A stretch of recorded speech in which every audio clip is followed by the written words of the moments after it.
Mga idol at kabayan, breaking news! Grabe ang lala pala ng mga Chinese spy sa bansa. Sa mga nagtataka kung bakit nalalaman ng People's Republic of China ang bawat galaw ng mga barko ng Philippine Coast Guard at Philippine Navy sa Palawan. 5 Chinese ang hawak ngayon ng mga otoridad ng Pilipinas dahil sa kasong pag-iispiya. Ito ay maliban pa sa isang Chinese spy na nahuli kamakailan lamang. Ito pala talaga ang kanilang pakay layunin at target kung bakit sila naroroon sa harap mismo ng mga base ng Philippine Navy, Philippine Coast Guard sa Palawan. Ito rin ang nakikitang dahilan ng Armed Forces of the Philippines kung bakit alam ng China Coast Guard at People's Liberation Army Navy kung merong operasyon ang Philippine Navy at Philippine Coast Guard sa West Philippine Sea tulad ng mga resupply mission sa iba't ibang bahagi ng mga nasasakupan ng Pilipinas sa Calayan Island Group tulad ng BRP Sierra Madre, sa Ayungin Shoal, Sabina Shoal at Pag-asa Island. Hindi lamang sila sa Palawan kumukuha ng mga datos kundi maging sa iba't ibang parte ng bansa gamit ang iba't ibang mga high-tech na kagamitan. Case that trial court of Makati, and as a matter of fact there is already a commitment order for the first 3 to be transferred to the city jail, BJMP, pero ganun pa lang po. Now sinabi ko sa inyo noon that sa inyo nagtatampo na, hindi kami talaga nagsasalita, but then they are saying, there are critics who are saying that sinisensationalize namin itong kasong ito. Alam nyo mismo, mga kasama, na hindi na kami nagpa-unlock. Si General Browner, si Secretary Boying, hindi na kami nagpa-unlock ng anumang interview tungkol sa kasong ito. It is their camp who are now coming out sa media saying kung ano-anong criticism ang pinapaabot sa amin. So, sila ang nagse-sensationalize, hindi po kami. Eto, nung matapos namin yung pangalawang phase ng aming operation, eto na naman po tayo. Ano po? Sinasabi din nila na si Deng Yuan King ay hindi daw graduate ng PLA University. Ito po, makikita ninyo, pag open source po ito, makikita nyo po yung sa bandang ibaba, HTTPS, yan po. Pag binuksan nyo po yan, tandaan nyo, pag binuksan nyo po yan, open information po ito. Hindi kailangang intelligence, hindi kailangan ng kahit ano. Buksan nyo lamang po yan at lalabas itong mga information na ito. Pakita nga natin. Ayan. Yan, makikita na he is really a graduate of the People's Liberation Army University in Nanjing, China. Open source po yan. Hindi po namin yan ginader ng kami-kami lang. Kundi kahit kayo, pwede nyo buksan ng inyong mga cellphone, makita nyo yan. Okay. Sinasabi rin nila na we tortured si Deng Waking. Ayan po ang litrato niya. Pinakunan ko agad ng litrato. Wala pong isang bahid ng sugat. No?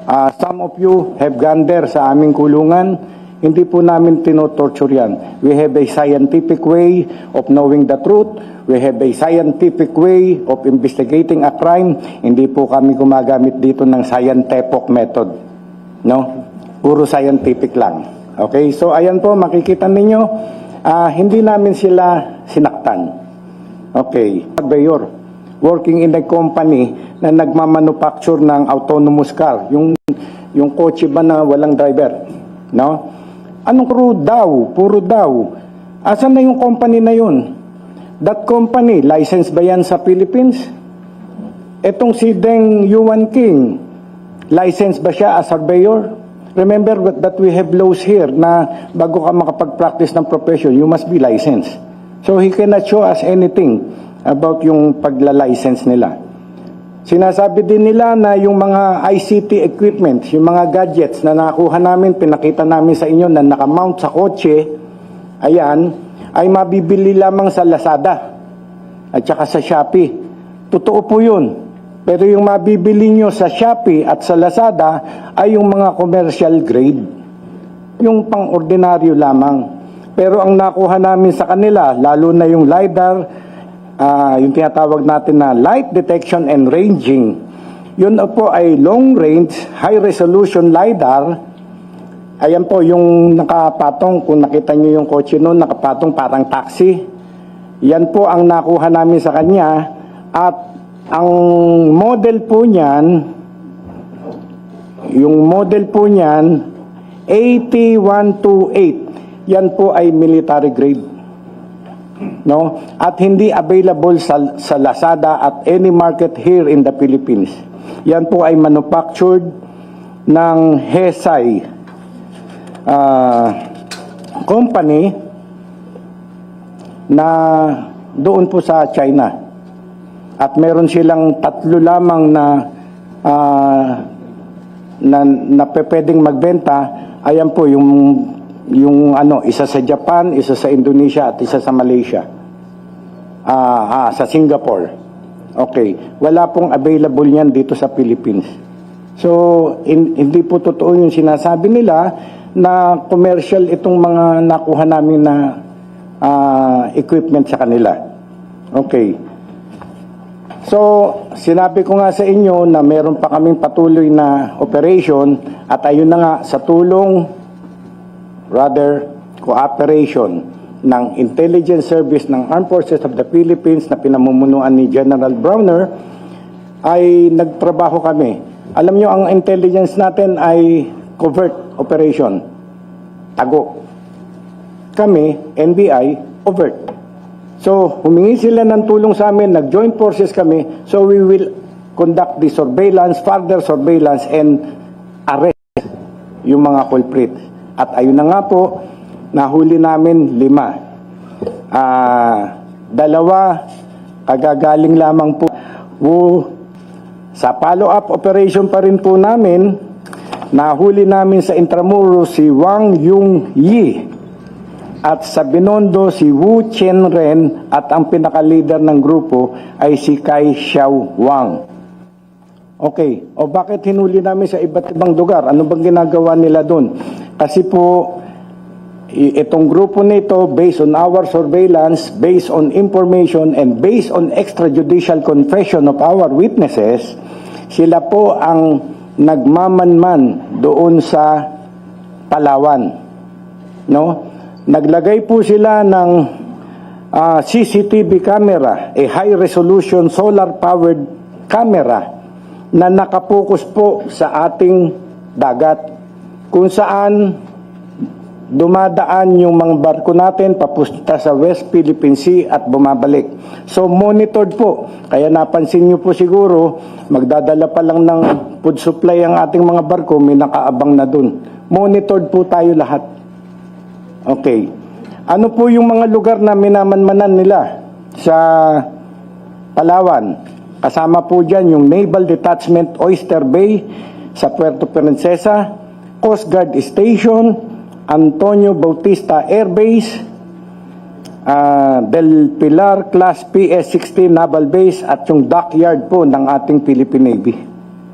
No? Nagpapalibad po sila ng, ayan po, na-recover po namin yan at meron kaming extrajudicial confession ng mga tao dun sa beach na sila po ang naglagay niyan. Okay? At nung hinuli sa NAIA, kakatapos po lamang nila, kakabalik lamang sa Maynila, kakapagpalipad lamang po nila ng drone. Ayan po. Post tayo, panuorin natin kung paano nagpalipad ng drone.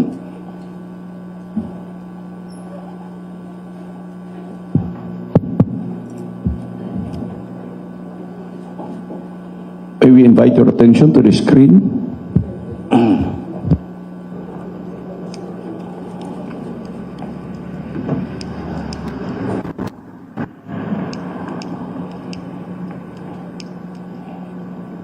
Yan po isang surveillance operation taken on November 2, 2024. But then continuously, ganyan ang ginagawa nila dun sa Palawan. Hanggang dun sa arestuhin sila pagkagaling sa Palawan. Inaresto na sila sa NAIA.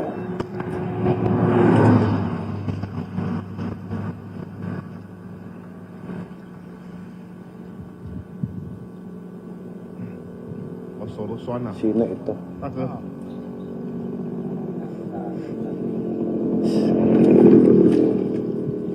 Wu Chengteng. Yan po nagpapalipad ng drone na yan ay si Wu Chengting. 可以喽。 Tama? Okay. At yung isa pala, yung Cheng Haitao. Pero magkasama po sila doon ni Wu Chengting. Ang kinukunan ng drone nila ay yung barko natin na nasa kanan. Pag na-close up yan, makikita natin yan ay isang barko ng Philippine Navy.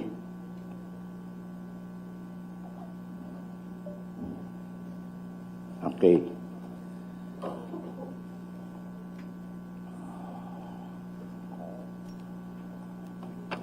So, ganun po ang operation nila at continuously ay ginagawa nila to hanggat sa kinat off na nga natin, na-confiscate na natin, na-recover na natin yung mga equipments nila. Ayan po, makikita nyo sa lamesa, yan po yung high-powered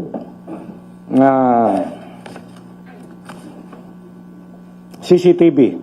High resolution, solar-powered CCTV. Yan po. With night vision capability. Ordinary CCTV, kung titignan mo, but that is not available in Lazada and Shopee. Okay, ho.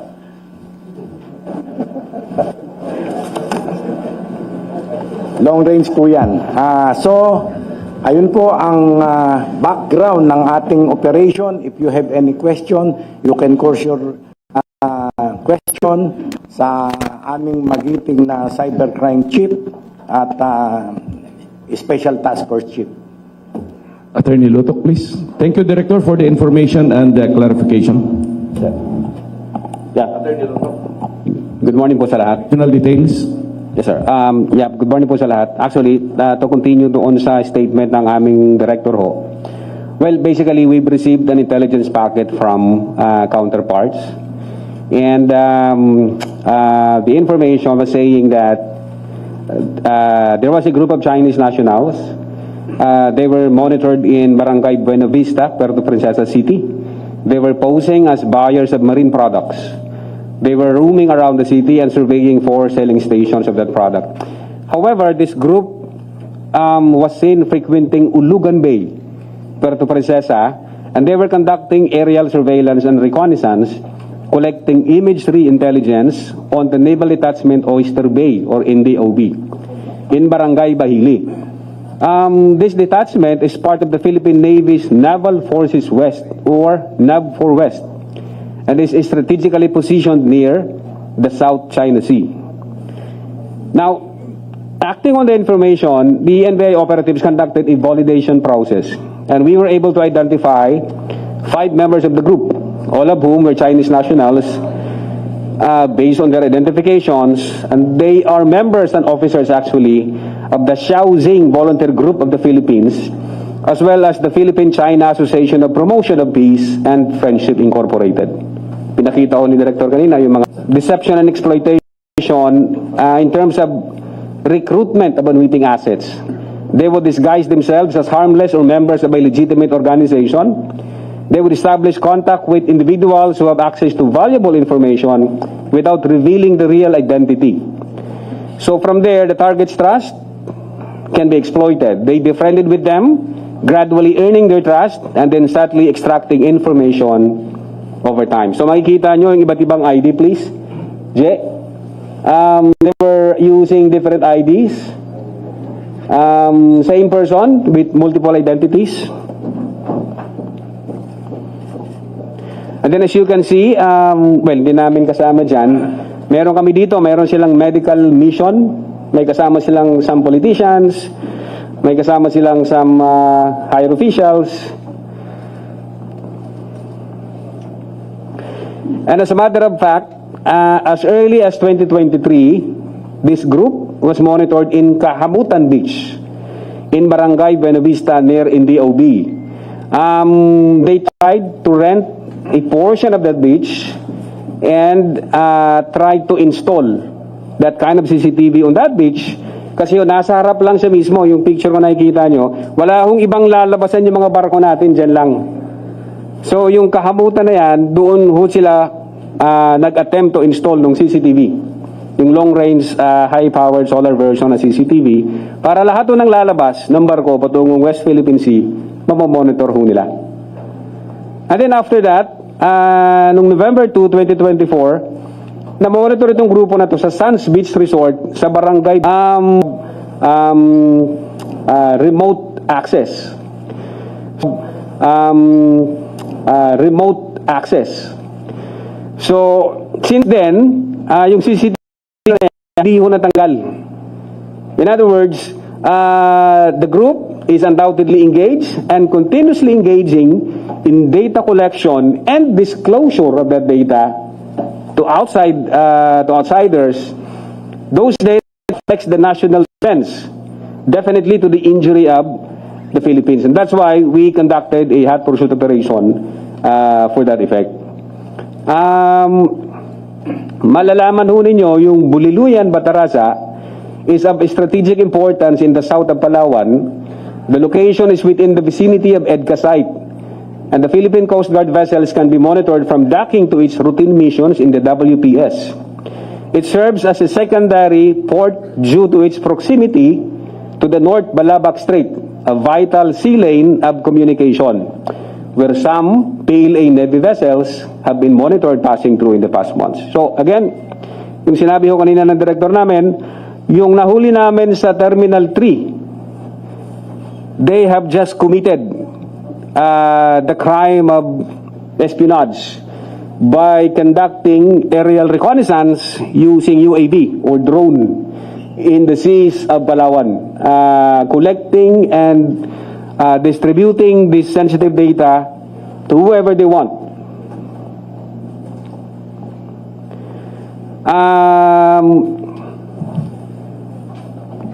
Well, basically, after the arrest, we've received another intelligence packet and we've conducted verification na aside sa dalawang grupo na yon, meron silang kasama dito sa Manila na they were about to link for the collation of the data.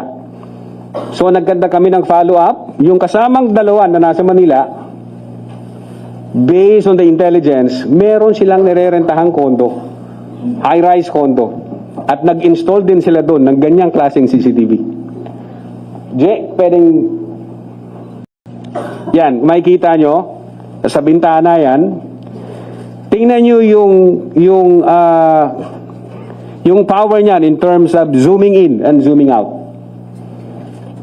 Kung gaano ka high-tech yung gamit na yan. So nakikita nyo, ganyan kalayo. Kung i-zoom in, tingnan nyo.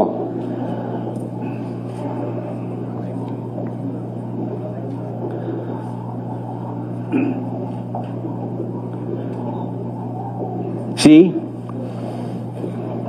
Ganun siya ka-high resolution. Intelligence data, nakita namin, may mahaba silang telescope. Ewan ko kung nandiyan sa picture, J.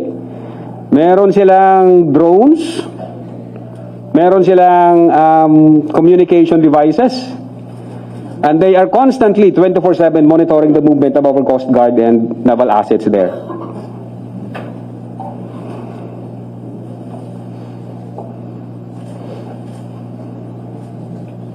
So, again, after the second arrest, considering na meron tayong mga eyewitnesses doon sa Buliluyan, kung saan na-install itong CCTV, and we deemed it proper na kunin yung pinaka-field commander nila, si Kai, on the ground na yung CCTV na yan is ongoing yung collection ng data. Uninterrupted and continuous. At the same time, itong si Kai, ito yung nagdidirect sa iba kung paano yung collection method nila, and after which, saka nila ngayon i-collate lahat, and then, hindi na natin alam kung saan ipapadala. So basically, ang na-file natin sa 5 na to ay Commonwealth Act 616, specifically Section 1A and Section 2A in relation to Republic Act 10175. Laban Pinas.